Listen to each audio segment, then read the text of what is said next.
Good afternoon, everyone. And thank you for the crowd warm up after lunch. That we are off to a great start with that.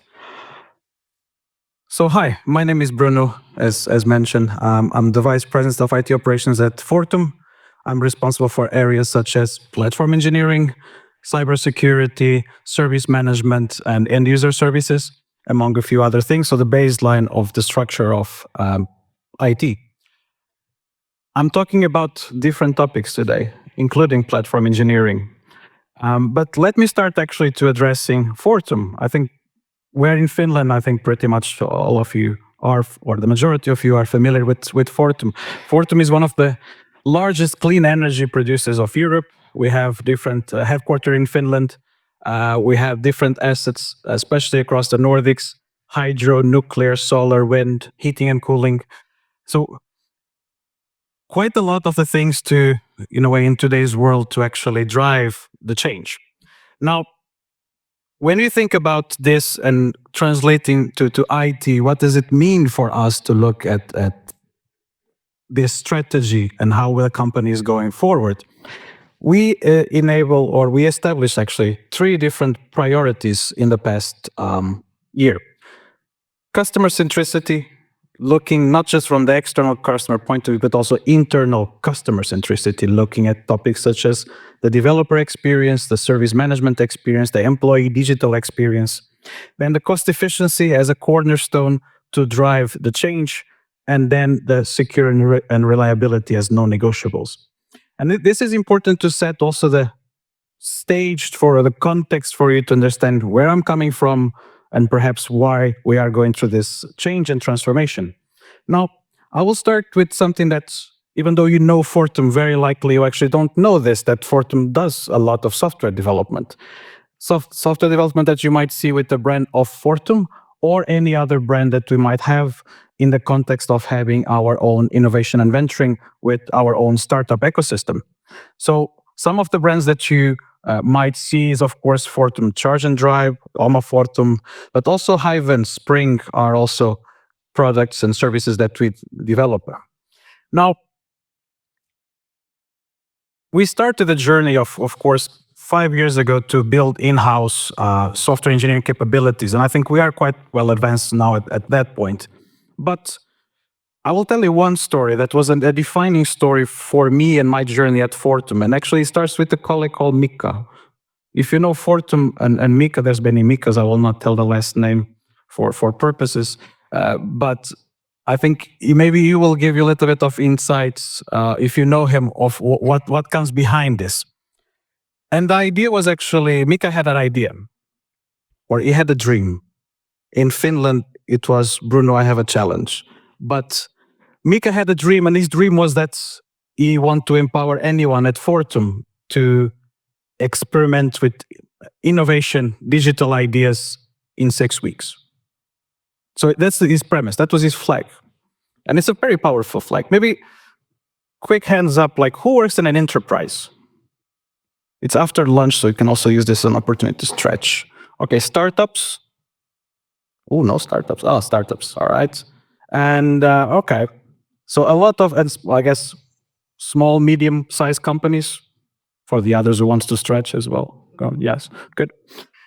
So doing innovation is hard in any company, but in an enterprise can be a bit of a nightmare. So this is a story of Mika and me. So I also, at the same time, this was a few years back, I got tasked by our CIO at the time to look at how can we drive both innovation, but looking at our technology ecosystem, and how can we actually enable this across, IT is quite a vast area. So we have quite a lot of pieces on this puzzle. Now, when we started to look at this, and we started to run this exercise that Mika had of allowing anyone to experiment with an idea in 6 weeks, we started to look at, what do we need? It's not enough that you have, front-end developers, that you have back-end developers, data engineers, data scientists, agile coaches. You have everything. Yet you started to hit barriers that were not necessarily so visible from just a business case idea. it was to navigate the internal organization, to understand like, well, I need to request, a cloud environment. I need to get access to this tool. And well, I only need this for 6 weeks, really. And that, funny enough, generated a lot of interesting discussion. What we started to do is actually to start combining this map and starting to look at how do we actually navigate across our own organization. It was not a pleasant journey, or to Mika, or to me, but we found actually interesting things. And what we realize is that there's a huge war happening in the world, which is any enterprise, actually any company, but especially enterprises, they have the IT versus IT war. Who works in software development or digital development? Another opportunity to stretch. Who works in other parts of IT, such as cybersecurity or core IT infrastructures, service management? Opportunity to stretch as well. Okay, less. So you know where I'm talking about. I'm talking about the innovation and digital development versus the core IT and the core IT processes. I'm talking about the CIO versus CTO. I'm talking about how can we enable great speed of innovation at the same time ensuring that nothing breaks that is dramatic and critical. I'm talking about building a digital application, a mobile application, versus maintaining a reliable ERP system. Those are a clash that happens in any company, but special enterprises, they suffer from that. Because often the processes are either geared up for one or the other, and then what happens is that most enterprises, they split these two worlds. You have the developers and digital development in one side, one business unit or one line organization, and then you have the traditional IT in a different one. It is a clash. Both are right, both are wrong. Maybe there's no ground in the middle. They focused so much in looking at the differences, they don't find the commonality. And that's what we started to realize when I started to look at this, and especially helping Mika and the team navigating how to navigate across the company. And we started to look at simple cases or simple processes, which, for instance, getting access getting a new team or a new project access to let's say, to our GitHub, or to having a new cloud environment for the team to start developing. And we started to map what were the dependencies and how that process looked like. And one of the things that we realized is that there's a lot of parts that were actually very manual, that there was a lot of interdependencies across teams, both enabling teams or product-driven teams. There was this interdependence in its mapping. One of the interesting bits was that most of these areas that we found that were kind of enablers, they all translate to core IT area. Because in core IT area, you are very ticket-driven. You don't have that much automation at that in most companies. You need to make a request, some team needs to review, approve it, maybe even having an external partner that actually implements the change. So there's a lot of different handovers. Now, all of this, we realize that a big part of this is what I will call a larger platform engineering capability, in the sense that all of this is related with infrastructure, is related with cybersecurity, is related with on-premises, with clouds, with developer tooling, network and connectivity. So all of this foundation work. Now, the question raises that what is actually a platform? You try to answer a little bit, or I have some different thoughts on that, but the best definition that I found was this one. You probably, if you have been looking into platform engineering, you might have bumped into this, which is from Eben Botcher. And he mentioned a quote that I love, which is: a digital platform is a foundation of self-service APIs, tools, services, knowledge, and support, which are arranged as a compelling internal product. Compelling internal product got me thinking, do we have an internal compelling product when it comes to platform engineering? So do we as a company had something that a person like Mika on our Rapid Development Hub could actually go and select what he actually needs for the business case in a compelling way. And what is compelling? What is compelling to a system admin versus to an architect versus to a product owner is not the same thing. Because ones, for instance, are favoring having the reliability and actually a very well-defined process, no matter how it takes, and the others are looking to the speed and the agility. Now, we gather a virtual team at the time comprises of this different platform engineering capabilities, so the foundations of IT. And we started to look into how can we actually not just map the process, but actually arrange an internal compelling product. And we had one use case, which was requesting, or when the team was requesting a cloud environment, be it in Azure or Amazon, doesn't matter in this particular case. So the case was that every time that they were requesting, they had 6 weeks to develop a prototype in this setup, but it was taking them roughly average 5 days to actually get a new account. And that was a little bit of the problem. And then we started thinking, what will be an internal compelling product? Well, if I take a credit card, any of you take a credit card and you go and sign up for Azure or Amazon, it takes you roughly 30 minutes to actually get a new environment. So if I, with the credit card, can get something in 30 minutes, why does Mika, in a company of our size, needs to wait 5 days? And it got me thinking. When we started to map that process, we started to look these dependencies. There are things that we could automate, and we automated. There were things that still needed a bit of a manual review and process, and that is okay as well. In the end, when we started to streamline, we end up going from ticket-driven to a self-service, from 5 days to 15 minutes. There's some persons from the team in the crowd, so they might actually say it's actually 5 minutes. But I'm being generous, I'm giving them 15 here on this case. But it is actually around 5 minutes. And that starts with really thinking what is compelling. And that's the customer centricity that we miss a lot when we think about this core IT and infrastructure in any company of any size. Because we are often not looking at who is using it. We are creating processes to us and not really looking at who is actually going to request things and what is their point of view. Now, of course, that was one of the, let's say, first cases that we started to look, and then I started to look a little bit more broadly on this core IT versus digital development.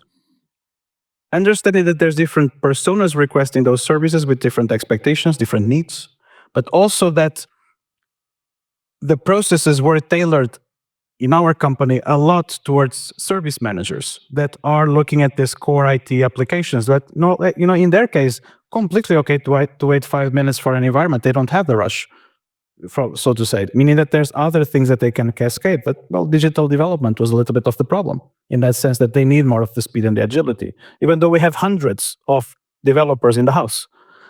Now, when we start looking at DevOps, and I'm not sure if you saw my slides, but he mentioned this. DevOps, of course, a lot of, exists within our teams. So our software engineering teams, they don't have a DevOps team. They might have a DevOps engineer to coach the team, but in essence, the whole team works as a DevOps manner. But I think most cases today, we are 2024 turning 2025, so this is not news. Now, when we started to look more broadly, we started to look at, in some cases, when we have multiple teams that work towards the same goal, business goal, in some cases it made sense to form a domain-level platform team that accelerates those different development teams. Now, that is what we start calling platform engineering in the broad sense or loose term of the sense. Yeah. Now, if you start jumping to also a bit forward, you start looking at a lot of companies, ours was not an exclusion, had this platform DevSecOps or developer experience team. We had this already back then. They were just focusing on, for instance, it was a team responsible to look at things like Atlassian tools, GitHubs. They're not sponsoring me for saying this, but just to give you the perspective of different tools. So the normal DevOps tools that you find in a company, those were the tools that this team was doing. At the same time, and we could call that also to some extent platform engineering. Now, when we think more broadly, when we started to look more broadly, we also had in the core IT infrastructure a managed services provider, so an MSP. And you could also argue that in their mind or in their thoughts, that was also platform engineering. You have a team with supported by an external or multiple external partners looking into how do you actually get the cloud environment and how do you actually get that standardization? How do you support those running ERP systems and HR systems and God knows what? All of those things, both of them could be classified as platform engineering. So wouldn't the natural step is to think holistically? In one side, you have those managed service providers and core IT platform engineering teams looking at the standardization, looking at running things in a secure manner and running things with a high availability. In the other side, you need the agility and the automation. So why not combine the best of both worlds? And that's what we did. And that led to very interesting discussions as well and very different learnings. I think one was that we started to continue thinking more broadly. And if you are, who is service manager, by the way? Do we have service management professionals here? Okay, one. All right, so this will be boring to you, but maybe not so boring to us. I know nothing about service management, or know very little. To my team, I know nothing, okay? But the point is that I started to look and I started to actually ask the team, like, how do you see this picture, this compilation of this delivery model where you need to kind of look holistically, not just from a platform, but if you look from a normal ITIL framework, I mean, how do you see that those steps from the end user? The end user might be a developer, might be a service manager, might be an employee or a consultant working for us. How do you see how they access things? So we started to look at that, and we realized that in this, I mean, this is our own version of the model, changes a bit the colors, but this is a normal actually service management model, by the way. But what we realize is that in most of the service management models, it ends with application management. That's the baseline. So where is platform engineering? So we felt the need that platform engineering needs to be there to support all of that, which you will argue from a service management perspective is an application by itself. But we felt the need to differentiate this because there's no application that will run in our cloud or on our premise environment or even a SaaS that does not obey to, for instance, to the basics of platform engineering. For instance, you will not run a SaaS in our company without having connection to AD and the employees can log in with their employee credentials, right? That's the platform engineering capability. So we started to feel the need that even in all the cases, SaaS, on-prem or cloud, you feel that you need to have a standardization and both processes and tools.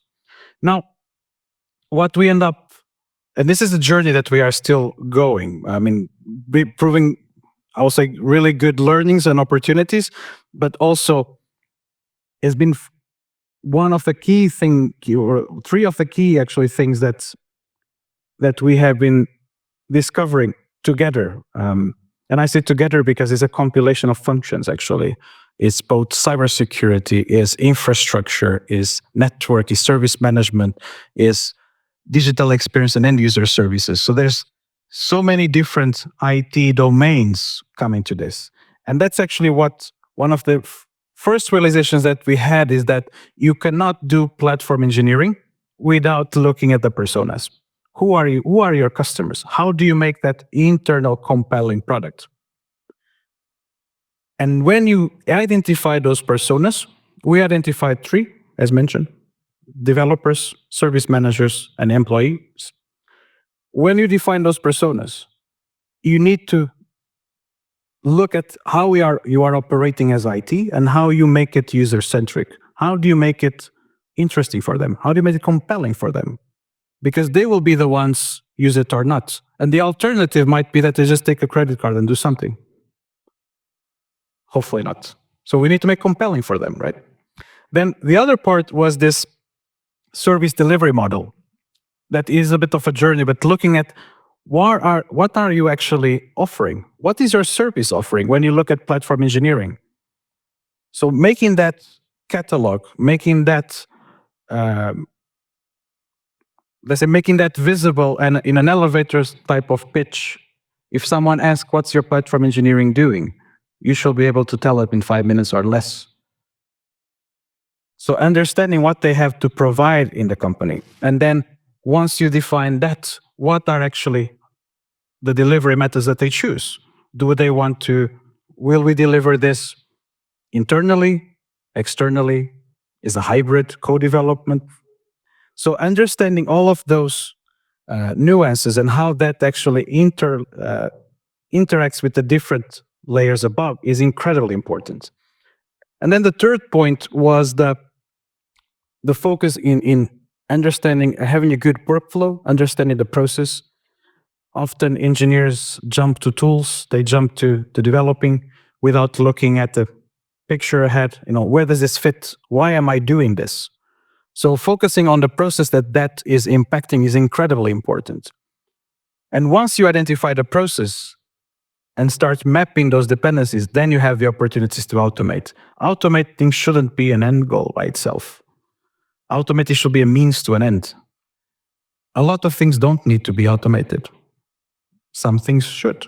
But if it's something that you do once a year, why would you automate it? If it takes you more time to automate it rather to actually delivering it. So finding that balance. And of course, when you look at this totality, you could say that it takes quite a long time to get there. Yes, but you need to start little by little. And I think that the most important is that you start doing it, and that done is better than perfect. So start launching early. That was also one of the key outcomes for us. Thank you so much.